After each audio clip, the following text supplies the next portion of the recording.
Hey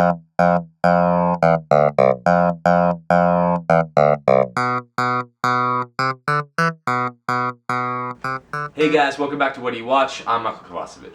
I'm Geoffrey Kawakami. Today we're going to be talking about Girl Meets World, a new series that's starting on Disney Channel. And we're also going to be talking about the original show and what we liked from that show and how it kind of parallels in this new show.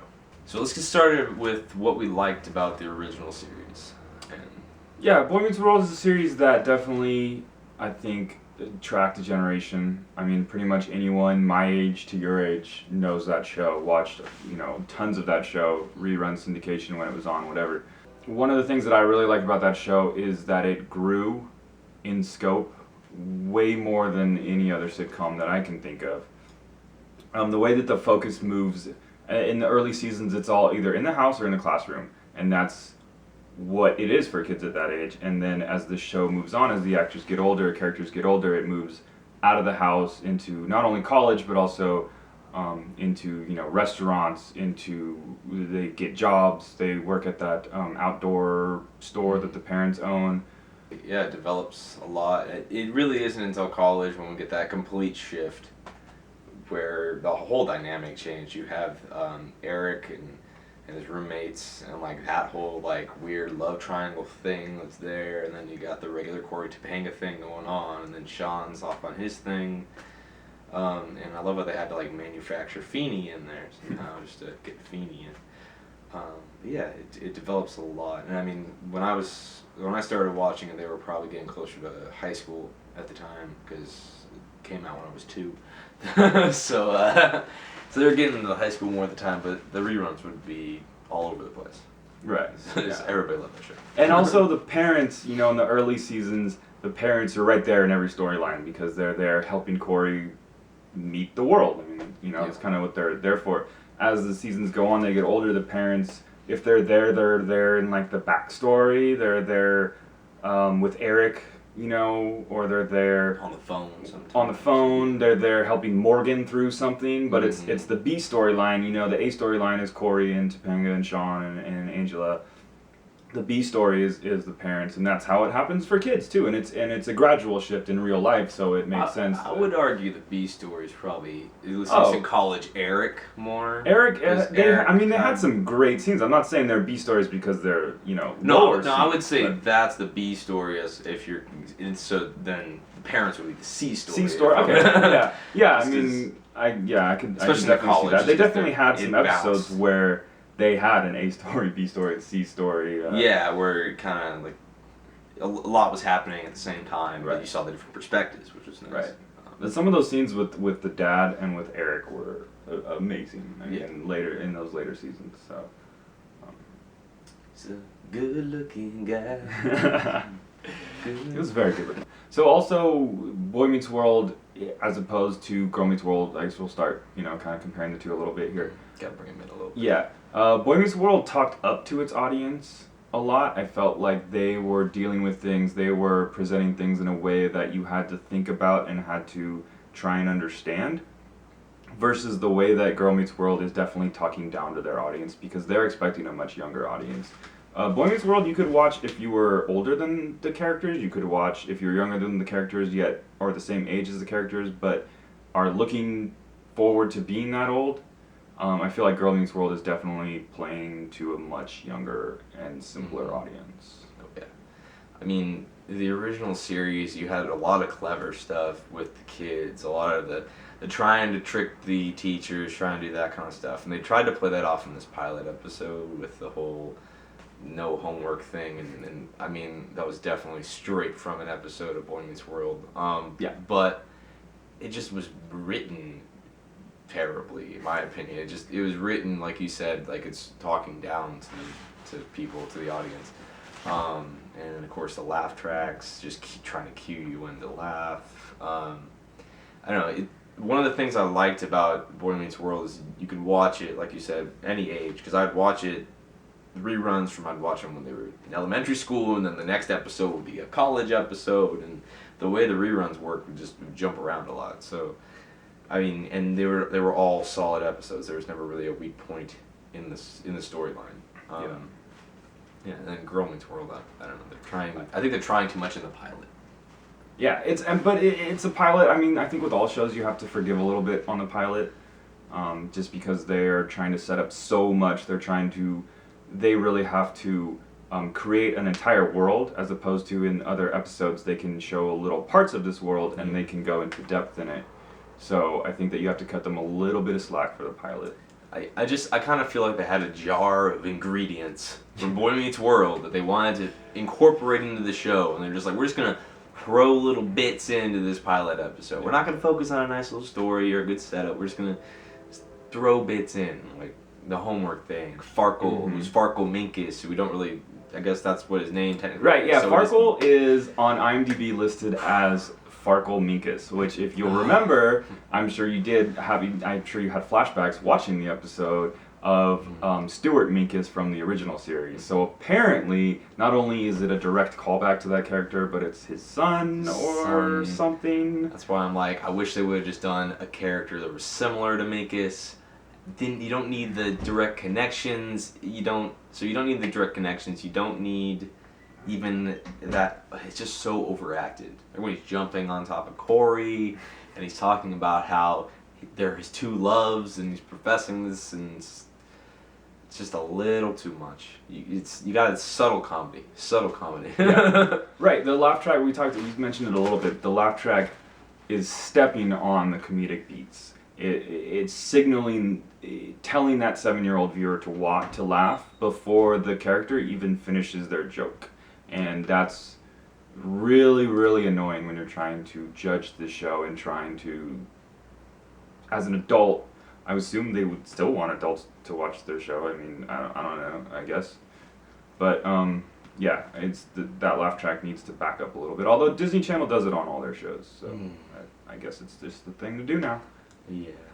I don't know. Disney Channel, if you want to make shows that are for kids but also are adult friendly, look at Marvel Studios animation, because they tell stories that little kids can watch, and also are complex enough for adults. So it's Disney getting it right there, and hopefully that leads into what I'm really excited about, which is the Star Wars animated series coming out, Rebels.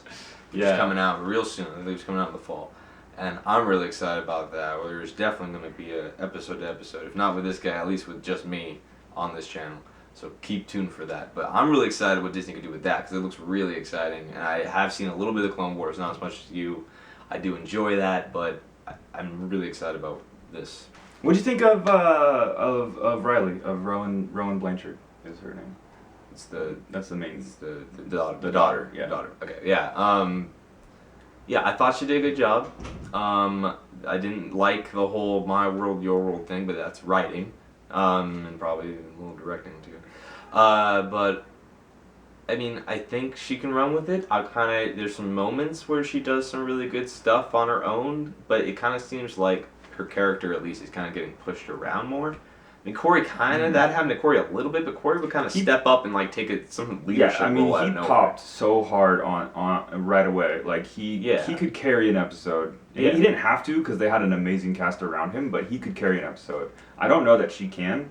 There's a lot of physical comedy with him, especially when he was younger too. Yeah. Like with the hair going up, and then like the weird facial, weird faces. Lots of weird faces. Definitely, especially like when Topanga. Oh yeah, like when Topanga kisses him for the first time. Oh yeah. Oh my God, that is one of the best scenes.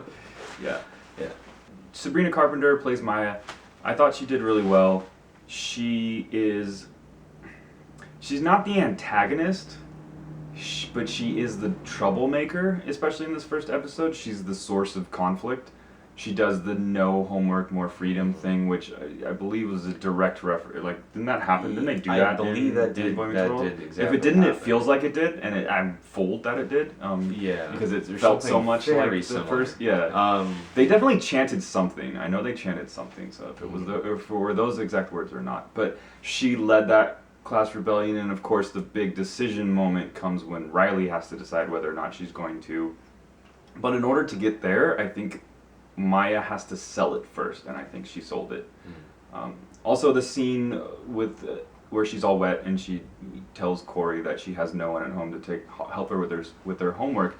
That was a scene that I really enjoyed. I think they both played that very well. That was one moment where I didn't feel like they were talking down. No, I felt like that was a good moment. I did feel like, though, wow, okay, they're just setting her up as a basically female Sean.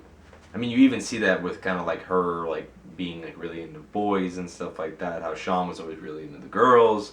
So I mean, they're really trying to play that. She's trying to fill that Sean role, obviously, but they're trying to. I thought they were making it too close to Sean. Personally, I did like that moment, but then I was kind of like, they're really just trying to copy this formula that they had already. Mm-hmm. Not that I don't like that, but and there is originality in it. The only problem is the originality in the show is Disney Channel originality that I don't enjoy. So right, I'm definitely expecting Maya's dad to go off chasing her mom who ran away, so that she has to come live with the Matthewses, because that's what happened on Boy Meets World. Exactly. So it's probably what's going to happen. Yeah. But yeah, I mean, they definitely, I feel like they're pushing the dating aspect a little earlier than they did on Boy Meets World. It came gradually. They weren't all of a sudden interested in girls, especially Corey. Corey Sean took a was while. pretty easy, Sean pretty early. was all into the ladies. He was into the ladies, but I mean, I remember that one moment where like the girl next to him drops her pencil or something, and he goes to pick it up, and they like lock eyes, and he gets this like like giggly voice. That was kind of like a turning point for Sean, and then Corey follows.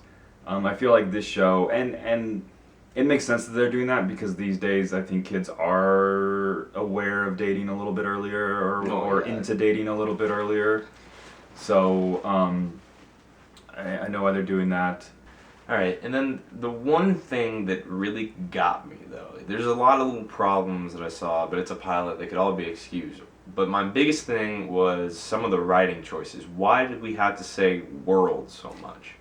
But really, they were like, my world, and you gotta make it your world, and I already had my attempt at making it my world, and it's breaking the fourth wall, really, almost. I mean, it's not directly, we're not getting them staring right through the camera or anything, but it's just playing it so much. It's like that point in the movie when they say the title and everybody's like, oh! But I know. I just, that really upset me, the world thing. In Boy Meets World, they were never really, like, explicitly saying world, and sure, there were fourth wall breaks, but I think that was mostly just trying to keep up with Saved by the Bell. So I mean, there was definitely those fourth wall breaks where, like, they'd, Corey would look at the camera and it kind of be, or he'd say something to the camera. I mean, he'd do that, but this is just like an obnoxious little hint thing. I didn't like it at all.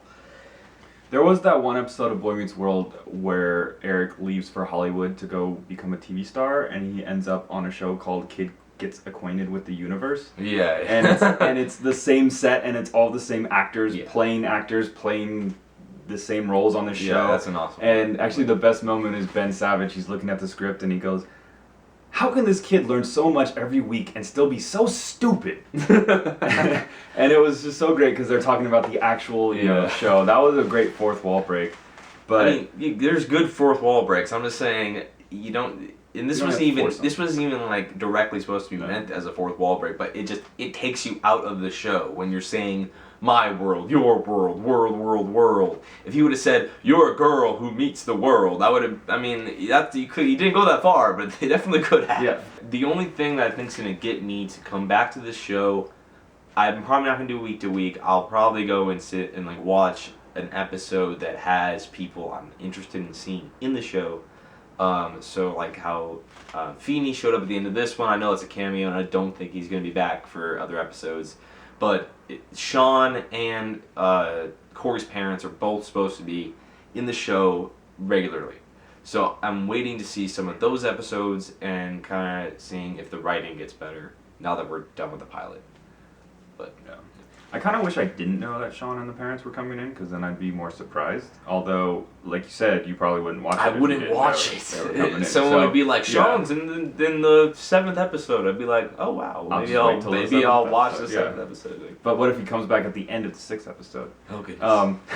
Anyways, yeah, that's it for this video.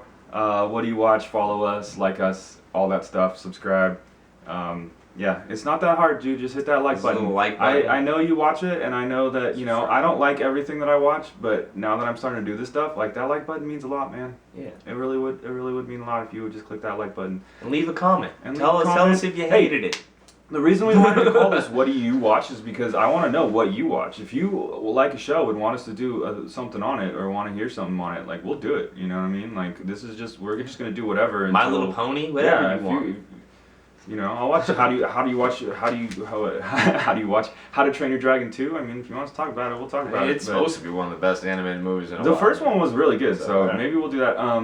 Well, a couple things I've done. I have seen Edge of Tomorrow, and I might do a little personal video on that because I really enjoyed it. I might also do maybe even a weekly thing where I do movie trailers and talk about what I'm looking forward to. Yeah. We're getting movie trailers. That'd be cool. Emmy nominations dropped today, so I'm gonna be looking at those and maybe write something up. Maybe do a video 19 on Game of Thrones. Yeah, you know what? I was looking at the comedy series Veep. Got a lot of nominations also, and that's a show I really like. So I'm glad they're getting a nod. They got a nod last year. They got a lot of nominations, but yeah, that's what we're looking forward to. Hope you enjoyed. See you next time.